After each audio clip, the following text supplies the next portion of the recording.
Φίλες και φίλοι μου, σήμερα Τρίτη 11 Νοεμβρίου του 2025. Είμαι η Βασιλική Καλαχάνη και βιντεοσκοπώ ζωντανά από το σπίτι μου. Αυτή τη στιγμή βλέπετε έναν θαυμάσιο πρωινό ήλιο. Η ώρα είναι 9 παρατέταρτο, κοντεύει. Παρουσιάζω τώρα το ποίημά μου «Πού θα πάμε χωρίς την αγάπη». Πού θα πάμε χωρίς την αγάπη, για όσα ζούμε έξω μας και τόσα που ζούμε μέσα μας, που κλαίει η ψυχή μέσα μας δίχως αγάπη. Αυτή η μνήμη μέσα μας μοιάζει με καιόμενη λίμνη από πίσω που δεν ησυχάζεις ποτέ. Κάποιος άναψε μια δάδα από δροσιά και είπε «Κοιτάξτε ένα αλλιώτικο φως τώρα που δροσίζει τα χείλη, που λύνει τα χέρια με χαρά στη χθόνια γη».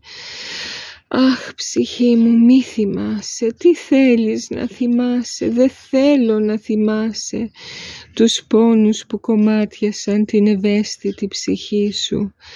Από πού ήρθε η δάδα, ρώτησα.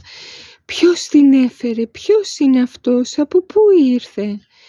Ένα άγνωστο «ον» είναι που αψήφισε τα δεσμά του μεγάλου πόνου, που ήρθε από μακριά και έλυσε τα χέρια της ψυχής μου, έβαλε έναν φοίνικα στο δεξί μου χέρι και απάλυνε τη ζωή μου.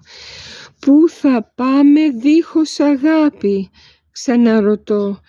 Πουθενά δεν μπορούμε να πάμε, πάντα στον ίδιο τόπο θα μένουμε, άγλωσοι, άπνοοι, ίδια στοιχιά.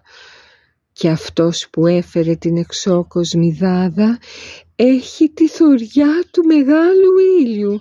Στάθηκε στην πιο ψηλή βαθμίδα της δέησης και μου είπε συνετά «Δεν γνωρίζετε όλες τις χαρές του φωτός.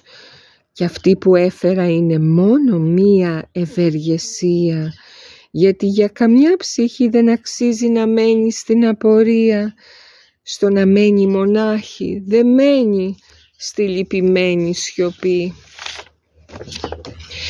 Κι εγώ ξαναρώτησα «Ποιος είναι ο λαμπαδοδρόμος που έτρεξε τόσα σύμπαντα για να βρει ένα πεσμένο λουλούδι εδώ κάτω στην έρημη γη?»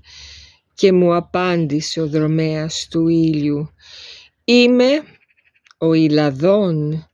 Χαίρε κόρη, ήρθα. Τώρα απαλά βαστάζεις το φως της οικουμένης». Το ωραίο αυτό ποίημα γράφτηκε στις 2 Νοεμβρίου του 2021, πριν από 4 χρόνια. Φίλες και φίλοι μου, σας αφήνω μέσα σε αυτό τον θαυμάσιο πρωινό ήλιο.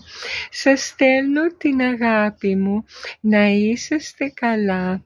Πολλά φιλιά από την όμορφη Κορινθία και από μένα τη Βασιλική Καλαχάνη.